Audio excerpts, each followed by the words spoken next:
Bonjour à tous et bienvenue dans cette vidéo où on va débriefer du KSW 101 qui a eu lieu à La Défense Arena à Paris. Alors dans un premier temps, on va s'intéresser aux résultats de la soirée. Donc comme pour l'UFC, toujours le même code couleur pour les différentes catégories de poids. Alors ça c'est les résultats de la carte. On va pas regarder le premier combat. Donc le premier combat qui nous intéresse, c'est dans un duel acharné, donc c'est Naï qui utilise son grappling et son cardio pour prendre l'avantage. Donc Excel il démérite pas, mais Naï il impose son rythme et décroche une décision méritée. Jambiev il bat Ndiaye au TKO au premier round. Il est rentré pour finir vite et c'est ce qu'il a fait. Donc victoire express pour le français. Lahoré il se fait battre par Stiacievbaniak. Donc combat plutôt serré jusqu'à ce que Arthur trouve l'ouverture parfaite. Donc après un premier round assez équilibré, il envoie Lahoré au tapis et il termine avec une série de frappes assez nettes. Donc belle victoire du Polonais. Le bout contre De Bienne, donc c'est le bout, c'est UFC vet, c'est stratégie claire. Il a dominé les échanges en striking et au sol sur les 3 rounds. De Bienne, il trouve pas la solution avec un cardio assez limité, je trouve. Donc victoire de Lebout par décision unanime. Leid Zerouni, lui, bat Alain Van der Mecht par TKO au premier round.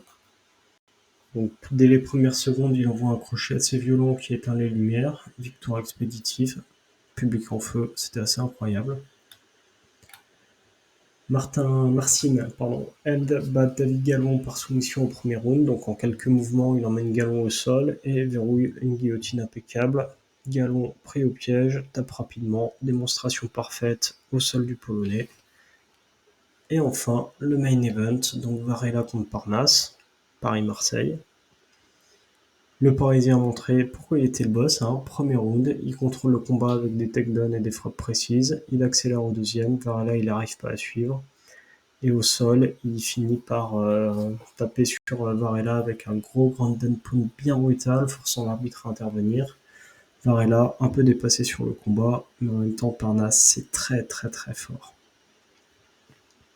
Donc, sur la soirée, 4 combats qui sont intéressants sur les évolutions des classements des catégories du KSW. On va commencer par les poids plumes. Ça, c'est le classement des plumes avant le KSW 101.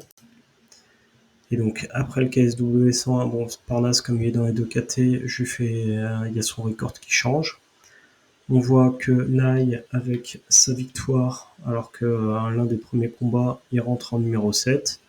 Ce qui fait descendre tous les mecs en dessous et ça en met un dehors. Côté poids moyen, donc ça c'était avant le KSW 101 et donc après le KSW 101, Zerouni comme il gagne, il prend une place et il fait descendre Materla d'une place au classement du KSW. Et enfin, dernière catégorie, les poids légers. Donc ça, c'est le classement avant le KSW 101. Donc on peut voir que Parnasse Varela, c'est champion et deuxième. Et après la victoire de Parnasse, donc champion, ça bouge pas. 2, ça bouge pas. 3, Varela, il bouge pas. Et on va avoir par contre Marcin Held avec sa victoire sur David Gallon qui va prendre 2 places et qui peut se rapprocher pour un combat pour la ceinture. Alors attention parce qu'il est costaud Held.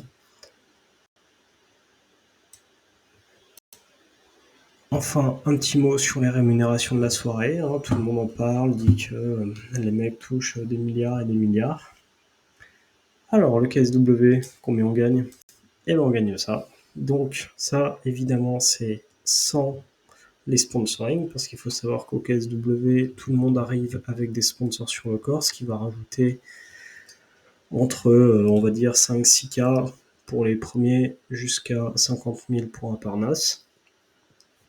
Et vous avez les primes de combat pour chacun des gars à l'écran. Donc Parnasse, ça touche en gros 150 par le KSW, plus 50 de sponsors, ça fait à peu près 200 000 par combat. C'est pas mal, c'est très costaud pour une organe européenne. Et ensuite, vous avez un peu le reste, là, si vous voulez regarder. On peut quand même noter que le bout pour un UFC vet, il a 1200. Et je vous rappelle, comme d'habitude, que le combattant ne touche que 40% de ses chiffres. C'est-à-dire que 60% ne sont pas comptabilisés et sont des taxes ou de l'argent qu'il se fait prendre par tout le monde. Alors évidemment, c'est à doser, hein, parce que Hatch, il taxe pas tant que ça par NAS, par exemple, sur le côté matchmaker.